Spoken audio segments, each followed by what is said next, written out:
Hello दोस्तों, आज अपने पढ़ने जा रहे हैं डीएसएसबी एनवीएस केवीएस के अंदर जो जीके के जो क्वेश्चन आए थे उनको देखने जा रहे हैं। आज से ये सीरीज़ शुरू कर रहे हैं। तो देखिए, सबसे पहले अपने देखेंगे इतिहास के क्वेश्चंस। तो इतिहास के क्वेश्चन देखना शुरू करते हैं। सबसे पहला क्वेश्चन है, निम्नलिखित में से कौन सा भारत का एक पूरा पाषाण स्थल नहीं है? तो इसका आंसर होगा बराबर गुफा। ये बिहार के गया जिले में स्थित है। इस गुफा का निर्माण चट्टानों को काट कर किया गया है। इनका संबंध मौर्य काल से है, जबकि भीमबेटका, हुसंगी और कुरनूल गुफा का संबंध पुरा पाषाण काल से है। ठीक है। इसके बाद देखिए अगला प्रश्न, क्वेश्चन नंबर 2। ये है कि कौन सा शहर सिंधु घाटी सभ्यता का हिस्सा था? तो देखो, द्वारका नहीं था, मुजिरिस नहीं था, सांची नहीं था, ये हड़प्पा था। हड़प्पा नामक पूरा स्थल सिंधु घाटी सभ्यता का हिस्सा था। सिंधु घाटी सभ्यता का प्रथम पुरातात्विक प्रमाणक हड़प्पा से मिलने के कारण इस सभ्यता को हड़प्पा सभ्यता के नाम से भी जाना जाता है। सिंधु घाटी सभ्यता कांस्य युगीन सभ्यता थी। लोथल सिंधु घाटी सभ्यता का सबसे प्राचीन बंदरगाह था। ठीक है।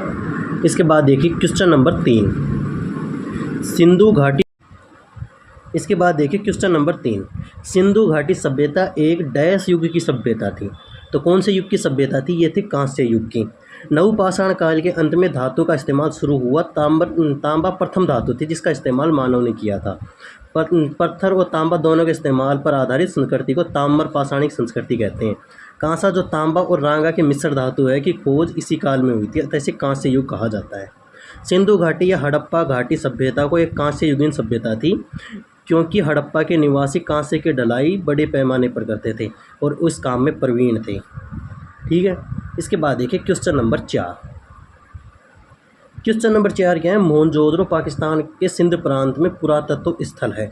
मोहनजोदड़ो का अर्थ क्या होता है? मोहनजोदड़ो का अर्थ होता है मृत पुरुषों का स्तूप, यानी कि मुर्दों का टीला। इसके लिए इन्फॉर्मेशन देखिए, मोहनजोदड़ो पाकिस्तान के सिंध प्रांत में स्थित एक पुरातत्व स्थल है। मोहनजोदड़ो का सिंधी में शाब्दिक अर्थ मृतकों का टीला है। मोहनजोदड़ो सिंधु नदी के तट पर स्थित है तथा इसकी खोज 1922 ईस्वी में राखलदास बनर्जी के द्वारा की गई थी। मोहनजोदड़ो से बृहत स्नानागार के साक्ष्य मिले हैं तथा यहाँ से नर्तकी की एक कांस्य मूर्ति भी मिली है। इसके बाद देखिए क्वेश्चन नंबर 5, बनावली हरियाणा के किस जिले में सिंधु घाटी सभ्यता काल से संबंधित पुरातत्व स्थल है? इसका आंसर फतेहाबाद। बनावली हरियाणा में फतेहाबाद जिले में सिंधु घाटी सभ्यता से संबंधित एक पूरा स्थल है। इस स्थल की खोज R.S. विष्ट ने की थी। यहाँ से प्री हड़प्पा और हड़प्पोत्तर काल के प्रमाण प्राप्त हुए हैं। यहाँ से मिट्टी से बने हल एवं बढ़िया किस्म के जौ प्राप्त हुए हैं। बनावली से जल निकासी प्रणाली का अभाव मिलता है। इसके बाद देखिए क्वेश्चन नंबर 6। क्वेश्चन नंबर 6 क्या है? किस पुरातात्विक स्थल में बंदरगाह पाया गया था? बंदरगाह आपने देख चुके हैं, पहले भी पढ़ चुके हैं, लोथल में था। ये गुजरात राज्य के अहमदाबाद जिले के सरागवाला गांव में स्थित बंदरगाह शहर है। 1954 में खोजा गया था और इसकी खुदाई जो थी भारतीय पुरातत्व सर्वेक्षण ASI के द्वारा 1955 से 1960 में की गई थी। इसके अनुसार लोथल में दुनिया के सबसे पुराने ज्ञात बंदरगाह थे। इसके बाद देखिए क्वेश्चन नंबर 7। क्वेश्चन नंबर 7 क्या है? कहाँ पहली बार सिंधु घाटी सभ्यता की खोज हुई थी? कहाँ पे हुई थी? हड़प्पा में। ये अपने पहले पढ़ चुके हैं। सिंधु घाटी सभ्यता का विस्तार पूर्व में हरियाणा, राजस्थान, गुजरात से आरंभ होकर पश्चिम में मकरान तट तक है। 1921 में दयाराम साहनी और 1922 में राखलदास बनर्जी द्वारा हड़प्पा पंजाब, मोहनजोदड़ो सिंध पाकिस्तान की खोज की गई थी।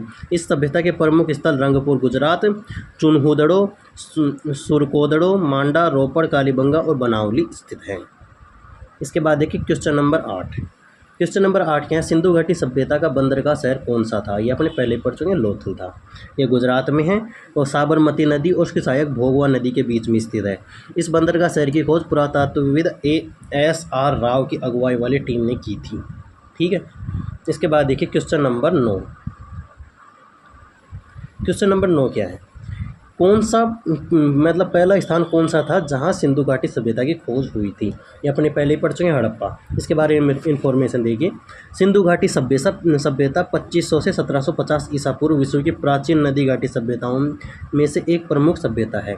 यह हड़प्पा सभ्यता सैंधव सभ्यता के नाम से प्रचलित थी। इसका विकास सिंधु नदी के किनारे हुआ। मोहनजोदड़ो, कालीबंगा, लोथल, धोलीबीरा, राखीगढ़ी और हड़प्पा इसके प्रमुख केंद्र हैं। हड़प्पा सिंधु घाटी सभ्यता का प्रथम स्थान था जहां से सैंधव सभ्यता के संबंध में प्रथम जानकारी प्राप्त हुई। यह पाकिस्तान के पंजाब प्रांत के मांटेगोमरी जिले की में रावी नदी के बाएं तट पर स्थित है। इसकी खोज सन 1921 में राय बहादुर दयाराम साहनी ने की थी। अब तक भारतीय उपमहाद्वीप में लगभग 1000 हड़प्पा कालीन बस्तियों की खोज हो चुकी है। इसके बाद देखिए क्वेश्चन नंबर 10। तो 10 का 10 देखिए अपने क्वेश्चन क्या है, सिंधु सभ्यता स्थलों में महान स्नानागार कहाँ पे मिला है? ये मिला है अपने को मोहनजोदड़ो में। ठीक है, अब इसकी इन्फॉर्मेशन देख लेते हैं। सिंधु घाटी सभ्यता विश्व की प्राचीन नदी घाटी सभ्यताओं में से एक है, जिसका हड़प्पा सभ्यता के नाम से भी जाना जाता है। मोहनजोदड़ो, कालीबंगा, लोथल, धोलावीरा, राखीगढ़ी, हड़प्पा इसके प्रमुख स्थल है। मोहनजोदड़ो से प्राप्त विशाल स्नानागार का जलाशय दुर्ग के टीले में स्थित है। सबसे महत्वपूर्ण सार्वजनिक स्थलों में से एक है। यह 11.88 मीटर लंबा, 7.1 मीटर चौड़ा और 2.43 मीटर गहरा है। इसके बाद देखिए क्वेश्चन नंबर 11। हड़प्पा काल के किस स्थल में समुद्री व्यापार के साक्ष्य मिले हैं? ये मिले हैं लोथल में, क्योंकि वहाँ पे बंदरगाह था। ठीक है, इसके अंदर देखिए हड़प्पा काल में समुद्री व्यापार के साक्ष्य लोथल से मिले। यहाँ से मोती, जवाहरात, कीमती गहने पश्चिमी एशिया और अफ्रीका के देशों को भेजे जाते थे। लोथल की खोज 1954 में रंगनाथ राव ने की थी। स्थल भोगवा नदी के किनारे पर स्थित है। इसके बाद देखिए क्वेश्चन नंबर 12। सिंधु घाटी का प्राचीन बंदरगाह कौन सा था? ये क्वेश्चन बार बार आ रहा है, तो इसको याद रखना, लोथल। सिंधु घाटी की सभ्यता का प्राचीन व मुख्य बंदरगाह शहर था। यह नगर गुजरात के अहमदाबाद जिले के भोगवा नदी के तट पर स्थित है। इस स्थल की खोज SR राव ने सन 1954 में की थी। यह पश्चिमी एशिया से व्यापार का प्रमुख बंदरगाह था। अगला क्वेश्चन है, हड़प्पा स्थल नदी किस नदी के तट पर स्थित है? ये अपने बार बार पढ़ चुके हैं, लेकिन फिर भी रावी नदी के तट पर स्थित है। हड़प्पा पाकिस्तान की मोंटेगोमरी जिले में रावी नदी के बाएं तट पर स्थित है। इस स्थल की खोज 1921 ईस्वी में दयाराम साहनी वत्स ने की थी। इस स्थल में 12 कक्षों का अन्नागार, अनाज कूटने के 18 वृत्ताकार चबूतरे और श्रमिक आवास के साक्ष्य मिले हैं। अगला क्वेश्चन है, हड़प्पावासी किस प्रकार की प्राचीन लिपि का उपयोग करते थे? वो चित्र लिपि का उपयोग किया करते थे। तो इसकी खोज दयाराम साहनी ने 1921 में की थी। अगला क्वेश्चन है, कौन सा बृहद हड़प्पाई स्थल हरियाणा में स्थित है? हरियाणा में स्थित है राखीगढ़ी। ठीक है, कालीबंगा अपने हनुमानगढ़ में है। राखीगढ़ी हरियाणा के हिसार जिले में अवस्थित है। इसका उत्खनन 1997 से 1999 ईस्वी के मध्य अमरेंद्र नाथ द्वारा किया गया था। राखीगढ़ी में हड़प्पा युग के प्रमाण मिले हैं। यहाँ खुदाई के दौरान 7 स्तूप, दुर्ग, प्राचीर, अन्नागार, ऊंचे चबूतरे पर बनाई गई अग्निवेदिका प्राप्त हुई है। इसके बाद देखिए क्वेश्चन नंबर 16।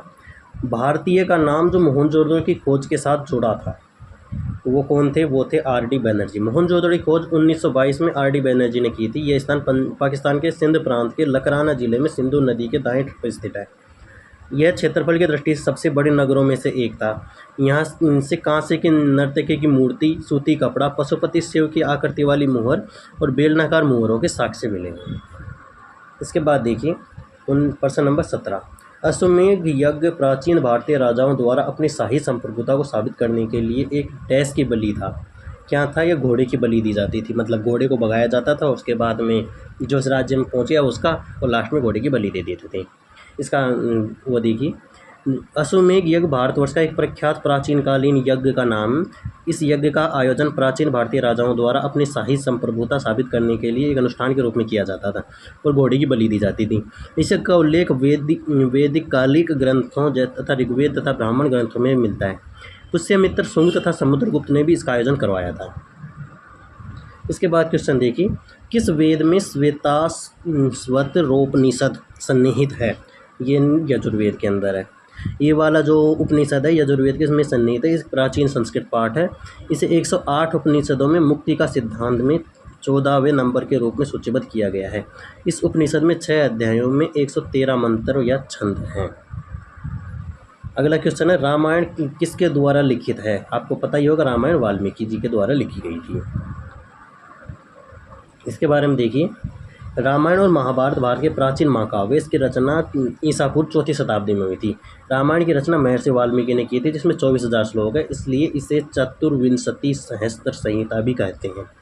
महाभारत का संकलन महर्षि वेदव्यास द्वारा किया गया था। इसमें 1,00,000 श्लोक होने के कारण इसे शतसहस्त्री संहिता भी कहते हैं। यह विश्व का एक बड़ा महाकाव्य है।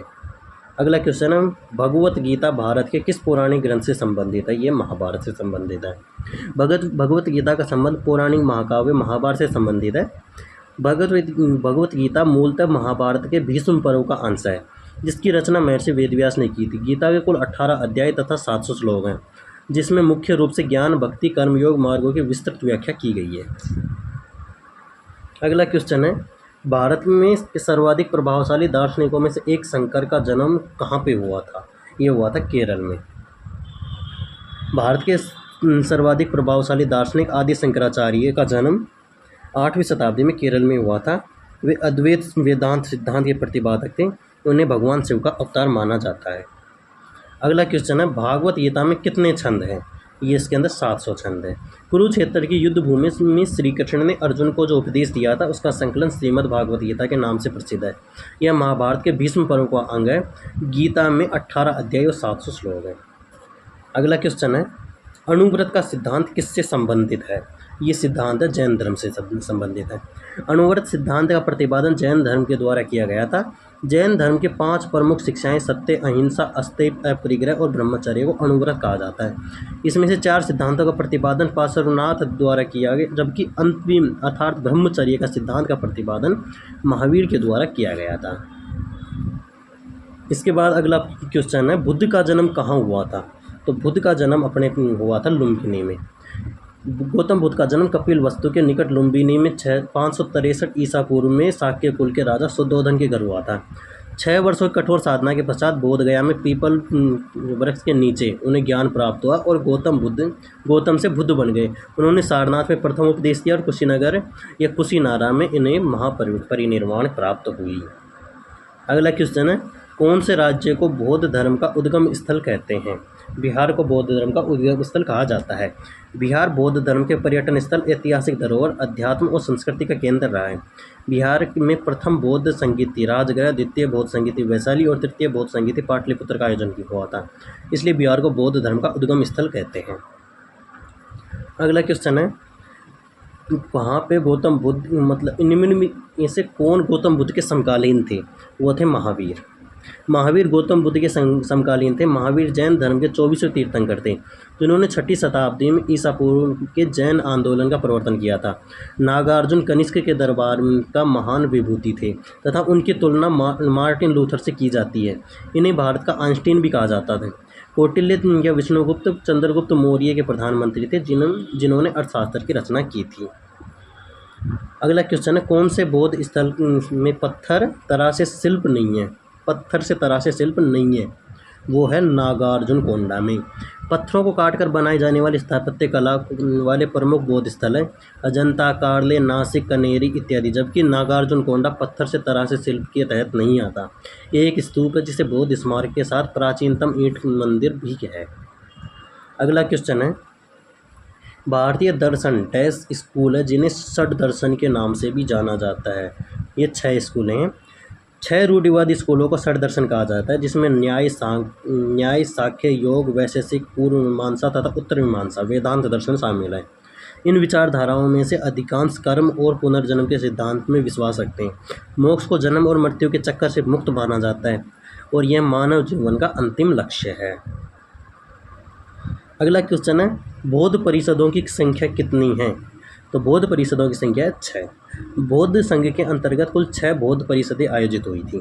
कौन कौन सी हुई थी वो अपने देखते हैं। सबसे पहली बौद्ध परिषद जो थी, इसका आयोजन महात्मा बुद्ध के महापरिनिर्वाण के तुरंत बाद 683 ईसा पूर्व में अजातशत्रु के संरक्षण में राजगृह में हुआ था। फिर दूसरी हुई थी, इसका आयोजन राजा कालाशोक के संरक्षण में वैशाली में 383 ईसा पूर्व हुआ था। तृतीय बौद्ध परिषद, इसका आयोजन अशोक के संरक्षण में पाटलिपुत्र में 250 ईसा पूर्व में हुआ था। चतुर्थ बौद्ध परिषद, इसका कश्मीर के कुंडल वन में 72 ईसा में आयोजित हुई थी। इसका आयोजन कुषाण शासक कनिष्क के संरक्षण में हुआ था। अगला क्वेश्चन है, 5वां बौद्ध परिषद, इसका आयोजन राजा मिंडन के संरक्षण में 1871 में बर्मा के मांडले में हुआ था। और 6ठी बौद्ध परिषद हुई थी बर्मा के काबा ए में वर्ष 1954 में आयोजित हुआ था। यह यू नू के संरक्षण में संपन्न हुई थी। अगला क्वेश्चन है, शंकराचार्य ने निम्नलिखित में से किस सिद्धांत का प्रचार किया था? उन्होंने अद्वैतवाद का प्रचार किया था। आदि शंकराचार्य भारत के एक महान दार्शनिक एवं महाप्रवर्तक धर्म प्रवर्तक थे, जिन्होंने संसार के 4 पीठों की स्थापना की थी। इन्होंने ही अद्वैत सिद्धांत का प्रचार किया था। इन्होंने ही आत्मा और परमात्मा की एक रूपता का संदेश दिया था, जिसके अनुसार परमात्मा एक ही समय में सगुण और निर्गुण दोनों के स्वरूपों में रहता है। अद्वैतवाद भारत के सनातन दर्शन वेदांत के सबसे प्रभावशाली मतों में से एक है। अगला क्वेश्चन है, विशिष्टाद्वैत नामक दर्शन शास्त्र की स्थापना किसने की थी? ये की थी रामानुजाचार्य ने। ठीक है, अब देखिए कुछ मत हैं, जैसे विशिष्टाद्वैत, इसके आचार्य थे रामानुज, और संप्रदाय तो वैष्णव संप्रदाय। द्वैतवाद है कि माधवाचार्य ब्रह्म संप्रदाय की। द्वैताद्वैत के निम्बार्क और सनक संप्रदाय, और शुद्धाद्वैत के वल्लभाचार्य और रुद्र संप्रदाय से। ठीक है, इसके बाद देखिए क्वेश्चन नंबर 32, कौन सा वेद मुख्यतः लयबद्ध प्रारूप या छंद से मिलकर संगीतात्मक रचना के रूप में बनाया गया है? वो है सामवेद। साम का अर्थ होता है संगीत या ज्ञान। सामवेद को भारतीय संगीत का मूल माना जाता है। इसमें यज्ञों के अवसर पर गाए जाने वाले मंत्रों का संग्रह है। सामवेद में कुल 1875 ऋचाएँ हैं और इसके पाठकर्ता को उद्गाता कहा जाता है। अगला क्वेश्चन है, त्रिपिटक शास्त्रों के सिद्धांत कैनन ऑफ स्क्रिप्चर के लिए एक शब्द है। यह है बौद्ध में कहा गया है। ठीक है, त्रिपिटक बौद्ध धर्म का एक प्रमुख ग्रंथ है जो त्रिपिटक शास्त्रों में वर्णित बौद्धों के लिए द कैनन ऑफ स्क्रिवेंसर एक पारिभाषिक पद है। यह विनय सुत्त पिटक और अभिधम्म पिटक में विभाजित है। विनय पिटक में बौद्ध भिक्षुओं के आचरण से संबंधित विचार हैं। सुत्त पिटक में महात्मा बुद्ध के उपदेशों का संग्रह, जबकि अभिधम्म पिटक में बौद्ध शिक्षा का दर्शन है। अगला क्वेश्चन है, बामियान बुद्ध की मूर्तियों को भारतीय कला की किस शैली के अनुसार तराशा गया है? ये गांधार शैली के अनुसार तराशा गया है। बामियान बुद्ध की मूर्तियां बलुआ पत्थर के चट्टानों से काटकर बनाई गई थी। यह मूर्तियां 5वीं शताब्दी ईसा पूर्व के और कभी दुनिया की सबसे ऊंची बुद्ध की खड़ी प्रतिमा थी। यह मूर्तियां अफगान में स्थित है, जिन्हें वर्ष 200 में तालिबान द्वारा तोड़ने की घोषणा की गई थी। इन मूर्तियों में भारतीय कला की गांधार शैली की कलाकृति दिखाई पड़ती है। अगला क्वेश्चन है, सिंधु घाटी के बाद एक प्रमुख सभ्यता महाजनपद किस काल युग में स्थापित हुई थी? यह लोह युग में स्थापित हुई थी। सिंधु घाटी सभ्यता के बाद महाजनपद लोह युग में स्थापित हुए थे। महाजनपद शब्द का तात्पर्य बड़े जनपदों से है, जो वैदिक युग के दौरान भारतीय उपमहाद्वीप में मौजूद इकाइयाँ थीं। 6ठी शताब्दी ईसा पूर्व में पूर्वी उत्तर प्रदेश और बिहार के कुछ प्रादेशिक जिलों में लोह उत्पादक केंद्रों तक जहाँ पहुँच प्राप्त की और उनके उपयोग लोहे, उनके हथियार और उपकरण बनाने में किया गया था। अगला क्वेश्चन है, बुद्ध ने ज्ञान कहाँ पे प्राप्त किया था? बुद्ध ने जो ज्ञान प्राप्त किया था, ये देखिए, बुद्ध ने 6 वर्ष की कठिन तपस्या के बाद परिणाम स्वरूप निरंजना आधुनिक फल्गु नदी के तट पर स्थित बोधगया में ज्ञान प्राप्त किया था। बोधगया बिहार में स्थित एक तीर्थ स्थल है। गौतम बुद्ध का जन्म 563 ईसा पूर्व और महापरिनिर्वाण 483 ईसा पूर्व में हुआ था। महात्मा बुद्ध ने 29 वर्ष की अवस्था में गृह त्याग किया, जिसे महाभिनिष्क्रमण के नाम से जाना जाता है। अगला क्वेश्चन है, गौतम बुद्ध के जीवन काल में प्राचीन भारत के कितने महाजनपद या महान राज्य मौजूद थे? वो थे 16। 6ठी शताब्दी ईसा पूर्व के दूसरी नागरिक क्रांति हुई, जिसमें 16 महाजनपदों का उदय हुआ। बौद्ध साहित्य अंगुत्तर निकाय और जैन साहित्य भगवती सूत्र के 16 महाजनपदों के विषय में वर्णन मिलता है। तो 16 महाजनपद और उनकी राजधानी क्या क्या थी वो देखते हैं।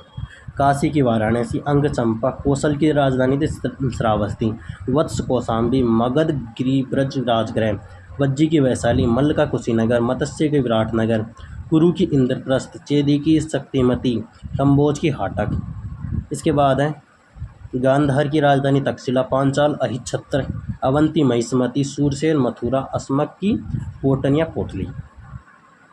अगला क्वेश्चन है, भारतीय पुरातत्वविदों ने हाल ही में डैश में एक बौद्ध स्थल में से एक दुर्लभ आदमकद प्लास्टर की मूर्ति का पता लगाया है। ये तेलंगाना में है। वर्ष 2019 में तेलंगाना में पुरातत्वविदों ने सूर्यापेट के फणगिरी में एक बौद्ध स्थल में एक आदमकद प्लास्टर की आकृति प्राप्त की है, जिसे इक्ष्वाकु वंश के शासन के दौरान फणगिरी में लगभग 1700 साल पहले कारीगरों के द्वारा बनाया गया था। अगला क्वेश्चन देखिए, अपने को इनको सुमेलित करना है, तो सुमेलित करते हैं। देखिए इसका आंसर क्या होगा। देखिए जन्म, जन्म का जो प्रतीक है वो सांड को मानते हैं अपने, ठीक है। जन्म का प्रतीक अपने सांड को मानेंगे, ज्ञान का प्रतीक अपने बोधि वृक्ष को मानेंगे, और प्रथम जो उपदेश थे वो थे चक्र, और मृत्यु का स्तूप। तो इसका आंसर हो जाएगा बी, सही आंसर होगा इसका बिल्कुल।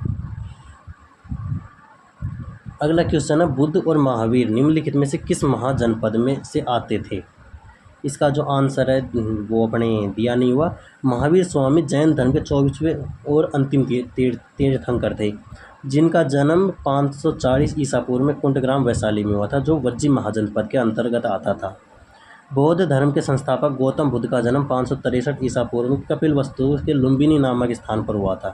यह शाक्य गणराज्य के अंदर आता था, जो 16 महाजनपदों के अंतर्गत नहीं था। अतः प्रश्न इसके अंदर कोई भी विकल्प सही नहीं मान सकते अपने, ठीक है।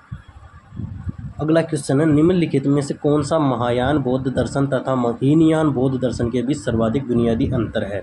वह देव और देवियों की पूजा। कनिष्क के समय चतुर्थ बौद्ध संगीति के बाद बौद्ध धर्म स्पष्टतः दो संप्रदायों में विभक्त हो गया, हीनयान और महायान। हीनयान संप्रदाय के लोगों का मत था कि प्रत्येक व्यक्ति को अपने प्रयत्नों से ही मोक्ष प्राप्ति का प्रयास करना चाहिए, और हीनयान संप्रदाय के लोग मूर्ति पूजा और देवी देवताओं की पूजा पर विश्वास नहीं करते थे, जबकि महायान संप्रदाय के लोग बुद्ध को देवता के रूप में स्वीकार करते हुए इनकी पूजा करने लगे। अतः अनेक बोधिसत्वों की पूजा भी प्रारंभ हो गई।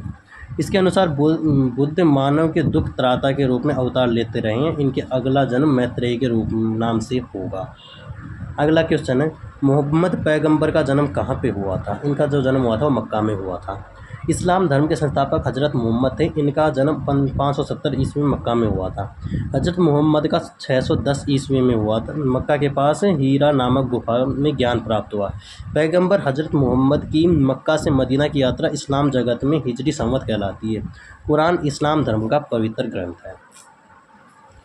अगला क्वेश्चन है, बिंबिसार और अजातशत्रु संरक्षक थे, वो किसके संरक्षण थे। इनमें से तो किसी के ही नहीं थे। बिंबिसार और अजातशत्रु बौद्ध धर्म के संरक्षक थे। विनय पिटक के अनुसार बुद्ध से मिलने के पश्चात बिंबिसार ने बौद्ध धर्म ग्रहण कर लिया और बुद्ध और उनके अनुयायियों के लिए वैलुवन नामक उद्यान प्रदान किया। अजातशत्रु बिंबिसार का पुत्र था तथा उसके ही शासनकाल में प्रथम बौद्ध संगीति राजगृह या गिरिब्रज में 483 ईसा पूर्व का आयोजन हुआ। उसने अपने शासनकाल में बुद्ध अवशेषों को राजगृह के स्तूप का निर्माण करवाया।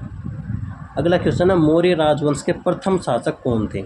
मौर्य राजवंश के प्रथम शासक थे चंद्रगुप्त। मौर्य राजवंश की स्थापना चंद्रगुप्त मौर्य ने 322 ईसा पूर्व के आसपास की थी।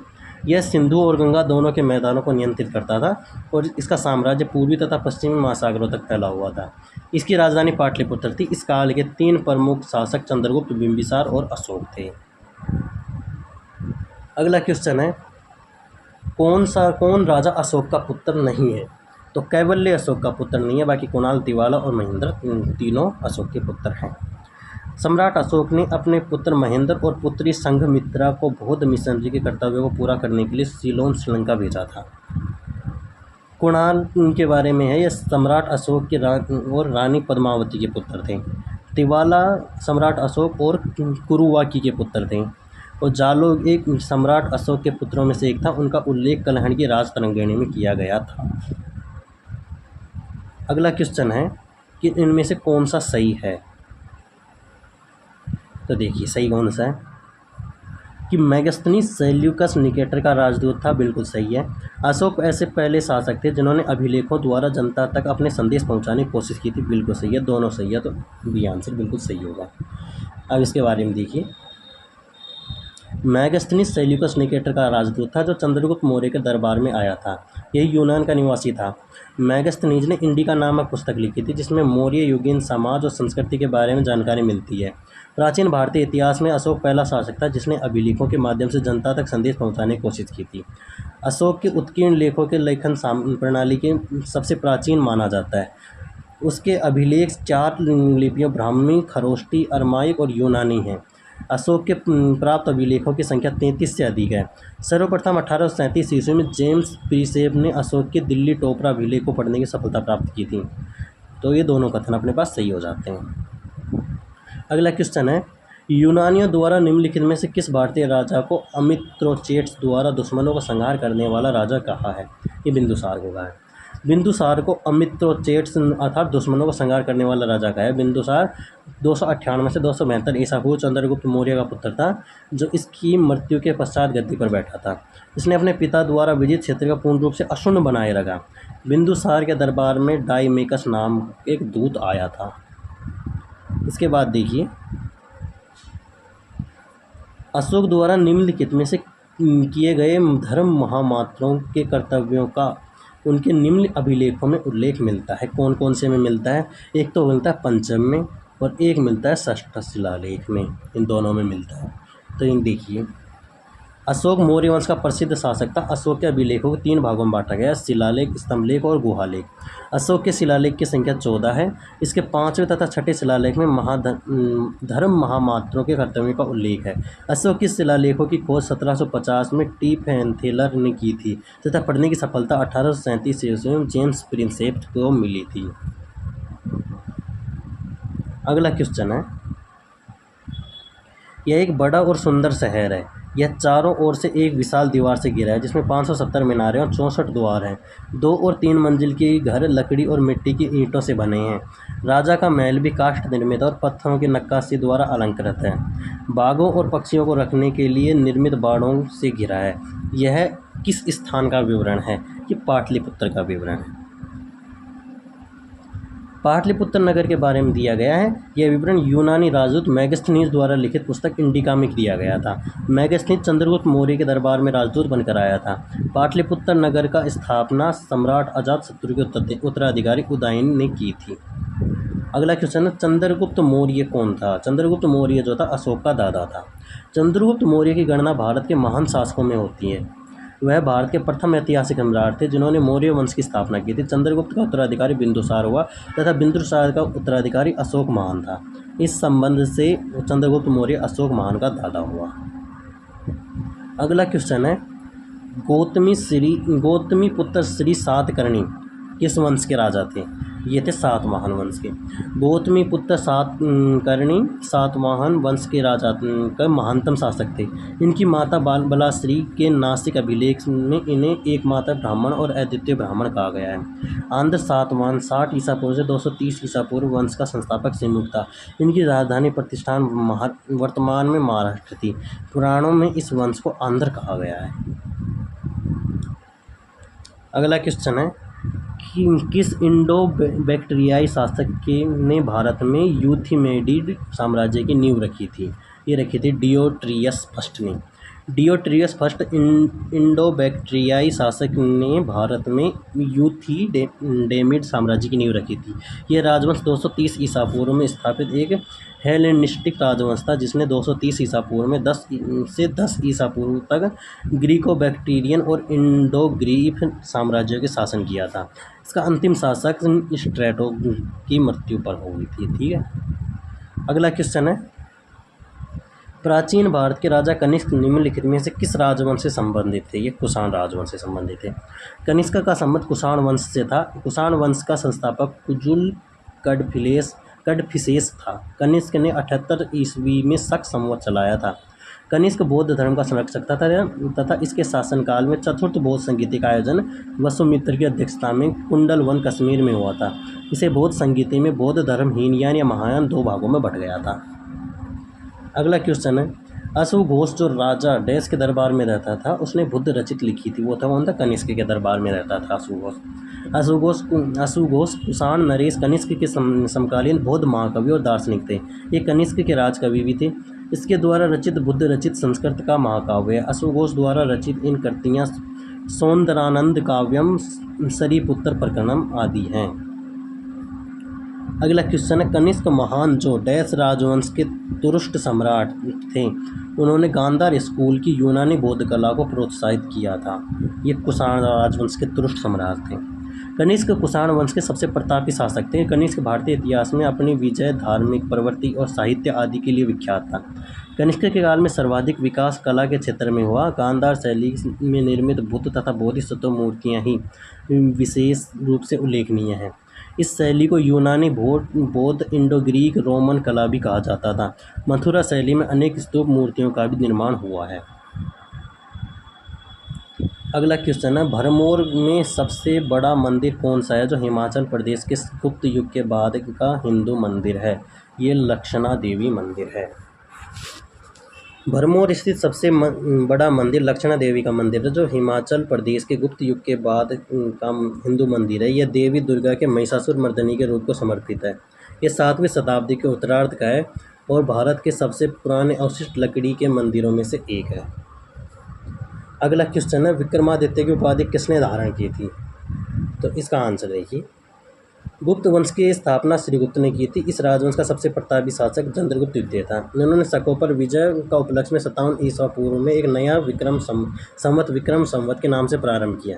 चंद्रगुप्त द्वितीय ने विक्रमादित्य की उपाधि धारण की। समुद्रगुप्त को भारत का नेपोलियन भी कहा जाता है।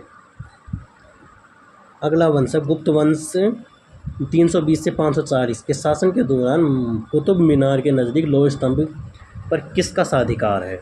यह है चंद्रगुप्त का। चंद्रगुप्त वंश के शासन के दौरान तथा वर्तमान में कुतुब मीनार के निकट स्थित लोह स्तंभ पर चंद्रगुप्त विक्रमादित्य का साधिकार है। इस स्तंभ का निर्माण गुप्त वंश के महान राजा चंद्रगुप्त द्वितीय की याद में करवाया गया था। इसके बाद देखिए अगला क्वेश्चन, दिल्ली के महरौली में स्थित लोह स्तंभ निम्नलिखित में से किस शासक से संबंधित है? यह चंद्रगुप्त सेकंड से संबंधित है। चंद्रगुप्त सेकंड को विक्रमादित्य के नाम से भी जाना जाता है। भारत के महानतम और शक्तिशाली सम्राट था। इसके साम्राज्य में गुप्त वंश अपने चरमोत्कर्ष पर था। महरौली में स्थित चंद्रगुप्त गुप्त वंश का शासक चंद्रगुप्त द्वितीय से संबंधित है। अगला क्वेश्चन है, दिल्ली के महरौली में स्थित लोह स्तंभ पर माना जाता है कि इसकी शौर्यगाथा अंकित है। ये चंद्रगुप्त सेकंड की है। ठीक है। अगला क्वेश्चन है, अजंता एलोरा की गुफाएं कहाँ पे है? ये है औरंगाबाद के पास। अजंता एलोरा गुफाएं महाराष्ट्र के औरंगाबाद शहर के समीप स्थित हैं। ये गुफाएं बड़ी बड़ी चट्टानों को काट कर बनाई गई थी। 29 गुफाएं अजंता में और 34 गुफाएं एलोरा में हैं। अगला क्वेश्चन है, विश्व प्रसिद्ध अजंता की गुफाएं किस राज्य में स्थित हैं? तो ये आपको पता है महाराष्ट्र में स्थित है। गुप्त काल में चित्रकला के दृष्टिकोण में अजंता महाराष्ट्र और बाघ सिंह मध्य प्रदेश की गुफाओं में उल्लेख है। अजंता में कुल 29 गुफाएं हैं जिसमें सिर्फ 6 गुफा 1, 2, 9, 10, 16, 17 ही शेष हैं। इसका निर्माण 200 ईसा पूर्व से लेकर 7वीं सदी ईस्वी तक किया गया था। इसमें गुफा संख्या 16 एवं 17 ही गुप्तकालीन है। अजंता की गुफाएं बौद्ध धर्म के महायान शाखा से संबंधित, जबकि बाघ की गुफाएं लौकिक जीवन से संबंधित है। अगला क्वेश्चन है, तीसरी शताब्दी में वाकाटक वंश के संस्थापक कौन था? वो थे विंध्याशक्ति। विंध्याशक्ति 3री शताब्दी में वाकाटक वंश के संस्थापक था।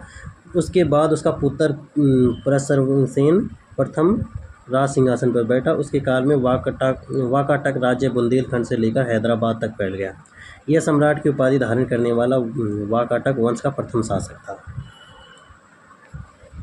अगला क्वेश्चन है, भारत में स्थित राजा नरसिंह देव फर्स्ट का सूर्य मंदिर कहाँ पर स्थित है? ये कोणार्क में है। पूर्वी गंग वंश के राजा नरसिंह देव प्रथम ने 13वीं शताब्दी में कोणार्क में सूर्य मंदिर का निर्माण करवाया था। यह मंदिर हिंदू धर्म के भगवान सूर्य को समर्पित है और पुरी से 35 किलोमीटर पूर्वोत्तर में स्थित है। यह मंदिर परिसर में वर्ष 1984 में यूनेस्को द्वारा विश्व विरासत स्थल घोषित किया गया है। अगला क्वेश्चन है, राजराज कौन से वंश से संबंधित थे? ये चोल वंश से संबंधित है। राजराज फर्स्ट दक्षिण भारत के चोल वंश के महानतम शासकों में से था। इसका शासनकाल 985 ईस्वी से 1014 ईस्वी तक रहा। चोल वंश का संस्थापक विजयालय था। राजराज फर्स्ट ने तंजावुर स्थित बृहदेश्वर मंदिर का निर्माण कराया। इस मंदिर को राजराजेश्वर मंदिर के नाम से भी जाना जाता है।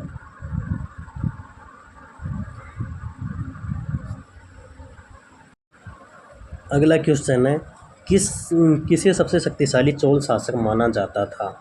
ये राजराज फर्स्ट को माना जाता था। राजराज प्रथम 985 से 1014 ईस्वी सबसे शक्तिशाली चोल शासक माना जाता है, जबकि चोल वंश का संस्थापक विजयालय राज कला तथा धर्म संरक्षक होने के साथ साथ एक संगठनात्मक और राजनीतिक प्रतिभाशाली शासक भी था। सम्राट बनने के उपरांत उन्होंने दक्षिण भारत में श्रीलंका के राज्यों के और उत्तर पूर्व में कलिंग उड़ीसा पर विजय प्राप्त की थी। अगला क्वेश्चन है, अपने गुफा मंदिरों के लिए प्रसिद्ध घारापुरी द्वीप कहाँ पे स्थित है? ये मुंबई के तट पे स्थित है। यहाँ पे एलिफेंटा द्वीप के नाम से प्रसिद्ध प्राचीन है, मतलब ये उसका प्राचीन नाम है। घारापुरी गुफाएं भारत के मुंबई तट पर स्थित है, जो अपनी कलात्मक गुफाओं और भव्य मूर्तियों के कारण प्रसिद्ध है। यहाँ कुल 7 गुफाएं हैं। इन गुफाओं का नाम एलिफेंटा पुर्तगालियों द्वारा यहाँ बने पत्थर की हाथी के कारण दिया गया था, मूर्तियों के कारण। यह गुफाएं हिंदू धर्म से संबंधित है। अगला क्वेश्चन है, कंधारिया महादेव मंदिर किस राजपूत वंश के संरक्षण में बनाया गया था? ये बुंदेलखंड के चंदेलों के द्वारा बनाया गया था। कंधारिया महादेव मंदिर खजुराहो मंदिर समूह के अंतर्गत सबसे विशाल मंदिर है।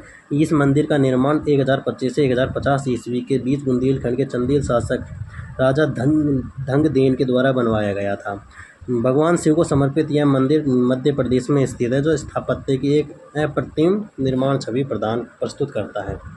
अगला क्वेश्चन है, चिदम्बरम का चोल मंदिर निम्नलिखित किस धार्मिक समूह का है? चिदम्बरम मंदिर तमिलनाडु के चिदम्बरम में अवस्थित है, जो भगवान शिव को समर्पित है। यह मंदिर वास्तुकला की द्रविड़ शैली में बनाया गया था। यह मंदिर नैनार नामक धार्मिक समूह से संबंधित है। नैनार भगवान शिव की समर्पित संतों का समूह था। अगला क्वेश्चन है, चोल काल में निर्मित नटराज की मूर्ति में भगवान के कितने हाथ दिखते हैं? 4 हाथ दिखते हैं। नटराज की मूर्ति का निर्माण चोल काल में हुआ था। नटराज शिव की प्रसिद्ध मूर्ति है, जिसमें भगवान की 4 भुजाएं हैं। उनके चारों ओर अग्नि के घेरे हैं। एक पाँव में उन्होंने बोने अकस्मा को दबा रखा है और दूसरा पाँव नृत्य मुद्रा में ऊपर की ओर उठा हुआ है। उन्होंने अपने पहले दाहिने हाथ में डमरू पकड़ा हुआ है। डमरू की आवाज़ सृजन का प्रतीक है। अगला क्वेश्चन है, डैश मंदिर का निर्माण राजराज चोल के द्वारा करवाया गया था। ये बृहदेश्वर मंदिर का निर्माण करवाया था उन्होंने। चोल शासक राजराज प्रथम शैव धर्म के मतानुयायी थे। उन्होंने तंजौर में राजराजेश्वर तथा बृहदेश्वर मंदिर का निर्माण करवाया तथा उनकी दीवारों पर बौद्ध प्रतिमाओं को उत्कीर्ण करवाया था। अगला क्वेश्चन है, चालुक्य वंश का राजधानी शहर था, वो था बादामी। चालुक्य 543 ईस्वी से 753 ईस्वी दक्षिण भारत का प्रसिद्ध राजवंश था। जयसिंह इस वंश का प्रथम शासक था, जबकि पुलकेशिन प्रथम चालुक्य साम्राज्य वातापी का वास्तविक संस्थापक था तथा इसने वातापी बादामी को अपनी राजधानी बनाया। इस वंश का सबसे प्रतापी शासक पुलकेशिन द्वितीय था, जिसने हर्षवर्धन को हराया। इसने परमेश्वर की उपाधि धारण की। इस वंश का अंतिम शासक कीर्तिवर्मन द्वितीय था। अगला क्वेश्चन है, एलोरा का प्रसिद्ध कैलाशनाथ मंदिर किसके द्वारा बनवाया गया था? ये कृष्ण प्रथम के द्वारा बनवाया गया था। एलोरा कैलाश मंदिर महाराष्ट्र के औरंगाबाद जिले में प्रसिद्ध एलोरा गुफाओं में स्थित है, जिसका निर्माण राष्ट्रकूट वंश के शासक कृष्ण प्रथम ने 556 AD से 773 AD में करवाया था। अगला क्वेश्चन है, अनंत वर्मन कौन से वंश का शासक था? अनंत वर्मन पूर्वी गंग वंश का एक प्रमुख राजा था, जिसने 11वीं-12वीं शताब्दी में शासन किया। ओडिशा के पुरी स्थित जगन्नाथ मंदिर का निर्माण उनके द्वारा करवाया गया था। पूर्वी गंग राजवंश ने कलिंग पर शासन किया था। अगला क्वेश्चन है कि कौन चट्टानों को काटकर बनाई गई गुफा का उदाहरण नहीं है? कोणार्क का सूर्य मंदिर इसका उदाहरण नहीं है। कोणार्क का सूर्य मंदिर चट्टानों काटकर बनाए गए गुफा का उदाहरण नहीं है। यह लाल बलुआ पत्थर और काले ग्रेनाइट द्वारा निर्मित है। इस मंदिर का निर्माण गंग वंश के शासक नरसिंह देव प्रथम ने 13वीं शताब्दी में करवाया गया था। यह मंदिर भगवान सूर्य को समर्पित है। यह मंदिर कलिंग वास्तुकला का उत्कृष्ट नमूना है। इसे 1984 में यूनेस्को की विश्व धरोहर स्थल की सूची में शामिल कर लिया गया था। अब ये तो सुमेलित करते हैं अपने। देखो, पल्लव जो है ये कांची से संबंधित, पल्लव की राजधानी कांची, और फिर चालुक्य की राजधानी बादामी, पांडे की मदुरई, और कदम्ब की हो जाएगी अपने पास वैजयंती। तो इसका आंसर हो जाएगा सी, सही आंसर होगा। अगला क्वेश्चन है, भारत कई खूबसूरत प्राचीन मंदिरों का एक देश है। निम्नलिखित में से कौन सा मंदिर सबसे व्यापक और ठोस चट्टानों की खुदाई से बनाया गया वैभवशाली धार्मिक स्थलों को प्रदर्शित करता है तथा जो भारत में सबसे अनूठा और अद्भुत वास्तुशिल्प है? तो इसका आंसर होगा एलोरा का कैलाश मंदिर, औरंगाबाद महाराष्ट्र में स्थित है। इसका निर्माण करता राष्ट्रकूट शासक कृष्ण फर्स्ट। यह भगवान शिव का मंदिर है। मामल्लपुरम तथा महाबलीपुरम का रथ मंदिर महाबलीपुरम तमिलनाडु में स्थित है। इसका निर्माण नरसिंह वर्मन फर्स्ट ने करवाया था। खजुराहो MP के चतुर्भुज मंदिर या विष्णु मंदिर का निर्माण चंदेल शासकों ने करवाया था। कांची तमिलनाडु में कैलाश मंदिर को पल्लव वंशी शासक नरसिंह वर्मन सेकंड ने बनवाया था। अगला क्वेश्चन है, सूर्य मंदिर यहाँ पे स्थित है। सूर्य मंदिर कहाँ पे स्थित है? कोणार्क में स्थित है। सूर्य मंदिर उड़ीसा राज्य के कोणार्क शहर में स्थित है। इसका निर्माण 13वीं शताब्दी में नरसिंह देव वर्मन प्रथम ने करवाया था। इस मंदिर को ब्लैक पैगोडा भी कहा जाता है। अगला क्वेश्चन है, नटराज के प्रसिद्ध कांसे की प्रतिमा इसका उत्तम उदाहरण है। किसका उत्तम उदाहरण है? चोल कला का। यहाँ पे तांडव नृत्य के प्रतीक है नटराज शिव की प्रतिमा, ठीक है। अगला क्वेश्चन है, किस राजवंश ने 7वीं और 8वीं शताब्दी के दौरान कश्मीर घाटी पर शासन किया था? कारकोट राजवंश ने किया था। 7वीं 8वीं शताब्दी के दौरान कश्मीर घाटी पर कारकोट राजवंश का शासन था। इस वंश की स्थापना दुर्लभ वर्धन नामक व्यक्ति ने की थी। हेनसांग ने उनके शासनकाल में कश्मीर की यात्रा की। इस वंश का सबसे शक्तिशाली शासक ललितादित्य मुक्तापिंड था। अगला क्वेश्चन है, किस चालुक्य राजा ने अभिनव सिद्धराज की उपाधि धारण की थी? यह की थी भीम सेकंड ने। गुजरात के चालुक्य तथा सोलंकी वंश अग्निकुल से उत्पन्न राजपूतों में से एक था। गुजरात के चालुक्य शाखा की स्थापना का श्रेय मूलराज प्रथम 1941 से 995 ईस्वी को प्रदान किया गया है। इस वंश का शासक अजयपाल के पुत्र भीम द्वितीय को उसके राज्य पर मुस्लिमों के आक्रमण को सफलतापूर्वक दबाने के पश्चात ही अभिनव सिद्धराज की उपाधि धारण की थी। अगला क्वेश्चन है, संगम काल दक्षिण भारत में किस काल में था? तो इसका आंसर है 30वीं शताब्दी BC से 3वीं शताब्दी AD तक, ठीक है। संगम काल दक्षिण भारत में 3री शताब्दी ईसा पूर्व से 3री शताब्दी ईस्वी तक माना जाता है। संगम संस्कृत भाषा का शब्द है जिसका अर्थ होता है मिलन। यह प्राचीन भारत में कृष्णा एवं तुंगभद्रा नदियों का मिलन था। संगम संस्कृति में सुदूर दक्षिण के 3 राज्यों चोल, चेर और पांड्यों की संस्कृति का अध्ययन किया गया है। अगला क्वेश्चन है, दिल्ली की सुरक्षा प्राचीर में निम्नलिखित में से कौन सा इब्न ए बतूता के द्वारा सबसे उत्तम दरवाज़ा बनाया गया था? यह था दिल्ली दरवाज़ा। दिल्ली दरवाजे को इब्न ए बतूता द्वारा उत्तम दरवाज़ा कहा गया है। इब्न बतूता द्वारा अरबी भाषा में लिखा गया है कि उसका यात्रा वृत्तांत, जिसे रेहला कहा जाता है, 14वीं शताब्दी में भारतीय उपमहाद्वीप के सामाजिक और सांस्कृतिक जीवन के विषय में बहुत ही प्रचुर और रोचक जानकारी देता है। यह मोरक्को का निवासी था। तो आज के लिए अपने आखिरी प्रश्न पढ़ेंगे क्योंकि इसके बाद मिडाइवल हिस्ट्री शुरू होने वाली है, उसको अपने अगली क्लास में देखेंगे। अपने इस क्लास में एंशिएंट हिस्ट्री के प्रश्न देख रहे हैं। तो इनमें से भारत के मूल निवासी कौन थे? ये थे द्रविड़। द्रविड़ भारत के मूल निवासी थे। इनका संबंध मुख्यतः दक्षिण भारत से है। इस मूल के लोग तमिल, तेलुगु, कन्नड़ और मलयालम भाषाएँ बोलते हैं। तो आज क्लास के लिए बस इतना ही रखेंगे। क्लास पसंद आई है तो क्लास को लाइक करो, और अगर अगली क्लास चाहिए हो तो कमेंट कर देना। तो मिलते हैं अगली क्लास में, तब तक के लिए बाय बाय।